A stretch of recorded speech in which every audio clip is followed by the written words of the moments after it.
Hello friends, we continue to follow what's happening in Polish society.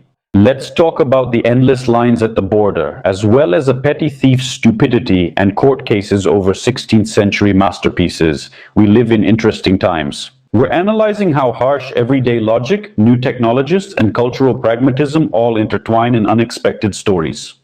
Please give a like and subscribe to the channel right now. Friends, huge thanks to everyone who leave likes in support of aerodynamics, in support of the working class. Thank you. Well, let's get down to business. Shahini Medica border crossing, and there we have another collapse. It's still strange to me how it's 2026 and this is the only, pedestrian passage on the entire huge border between Ukraine and Poland. All the other checkpoints, Yahodin, Ravaruska, Krakowicz, and so on, pedestrians simply can't use. They just don't accept them at all. Guys, either get in a car, take a bus, or just stay at home. And as a result of this brilliant organizational logic, more than 200 pedestrians have gathered here, along with over 30 extra cars. People are standing in the so-called service area under the scorching sun, both in the Lviv region and on the Polish side in the village of Medica. The waiting time is 5 hours or more. A person comes, gets in line, and turns into slow-cooked stew. Social media, of course, is buzzing. The line is huge. And how could it not be huge when the flow from the entire border has been funneled into a single bottleneck? Of course, there are some Polish armchair experts who like to scratch their heads thoughtfully and say, "What kind of war is this? Look at how many people are at the border." Well, I'd like to send a warm greeting to such history researchers and remind them, what? Is that so? In that case, by your own logic, in Poland, from 39 to 45, well, life should have also come to a halt. Children shouldn't have been born, trams didn't run, theaters didn't work, markets didn't operate, right? Life, my dear haters, doesn't just switch off with the flip of a switch, and people have to solve their everyday problems under any conditions. Yes, that's the reality. Even some people who have money fly abroad for vacation during the war. Can you imagine someone just bought themselves a vacation package? And from Poland, he flew to Spain, then returned to Ukraine. Yes, that happens. Well, anyway, friends, let's get back to the border. Yeah, you have to keep in mind that now the main task is to cross the border, especially considering the weather. All of this turns into hours of standing in the heat for citizens. Keep that in mind. Plan your routes in advance. Next, we have two more interesting stories, some minor scandals, between Ukraine and Poland. Well, how could it be otherwise? Here's another one. It's a story about how advanced digital technologies are clashing with good old-fashioned everyday crime. Let's check the news, and there we see Lower Silesia. The fine city of Legnica. That's where not long ago a Polish woman named Karolina slapped some Ukrainian kids. Yes. But now let's say the pendulum has swung the other way. Just an ordinary playground. A 50-year-old citizen of Ukraine decided, I don't know what to call it. He picked the moment when some little kid got distracted and quietly stole the kid's phone. It was a typical 90s scheme. He grabbed the gadget from the kid, ran off, and good luck catching him, right? But our thief absolutely didn't take into account what century he's in and who he's dealing with. The victimized child and his grandmother turned out to be not just savvy people, but also quick to react. No whining or crying. They activated the geolocation feature and checked it. They took the map and checked exactly where this lover of other people's property was heading, along with the stolen goods. So, basically, they pointed the police to the target. As you can guess, they got their device back. And the outcome is pretty predictable, right? The law enforcement officers immediately detained the citizen, took him to the station, and charged him with theft. Yes, the Ukrainian will of course say, I just found the phone, I wanted to return it, but they'll say, no, you stole it. And by the way, that's 5 years of imprisonment. Now his further fate will be decided by the strict Polish court.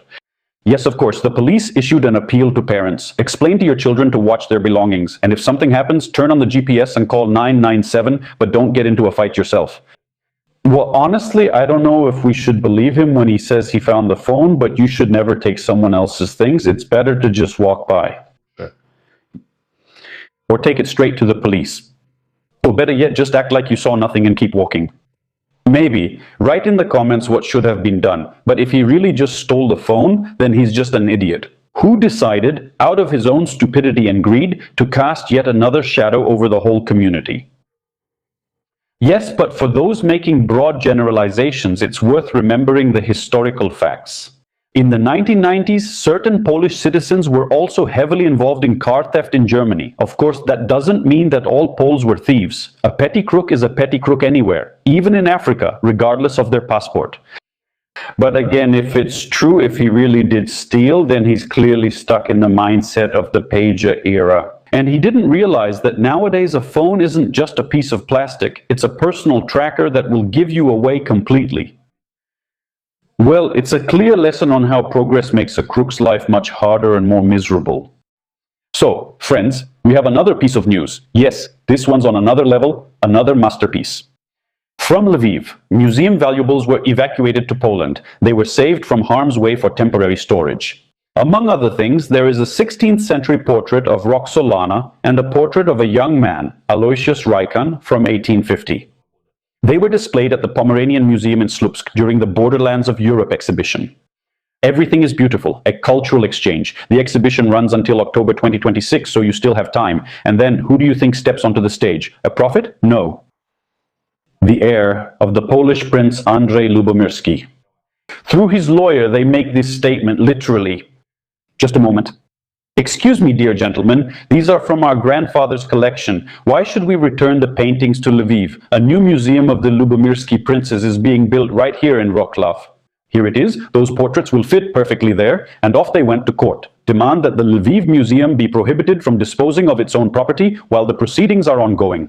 The paintings were valued at 150,000 zlotys, but it's not about the numbers, it's about the approach itself. That's what's important, my friends. In 1924, the exact same scheme was already pulled off with 12 paintings in the Royal Castle in Warsaw. There, however, the museum staff reacted more quickly. They simply closed the exhibition early and quietly returned the paintings to Ukraine, just to be on the safe side. The Polish Ministry of Culture looks at this with complete calm and just shrugs.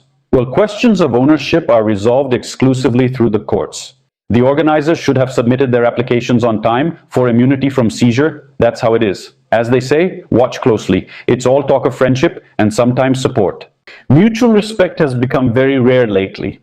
And as soon as valuable property crosses the border, enterprising heirs immediately materialize with lawsuits. And their logic is rock solid. What ends up with us is already ours. A very clear example, friends, of how high culture collides with, well, I don't know, audacity and harsh legal pragmatism. Let's see how this standoff ends. But in general, you have to admit, it's quite an interesting case. Really interesting. Write in the comments whether we should return the paintings or not. I think we shouldn't. That's quite an idea they've come up with.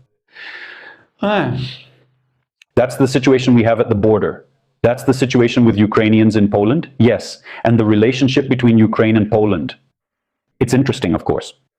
And it will get even more interesting. There's a very exciting year ahead until the elections. And then hold on, as Captain John Silver used to say. Friends, don't get discouraged. Take care of yourselves and your loved ones. Like and comment. Check your notification bells, make sure everything is working so you don't miss new episodes. If you're still watching, you're the channel's best friend and get a special like. Comment your city, it's important. Hello to all the turners, welders, and truck drivers. That's all for now. See you next time. By the way, friends, I want to remind you that the best money transfer service is TransferGo. The link is in the description. Go ahead, sign up, and send money to your family and loved ones. Support them whenever you can.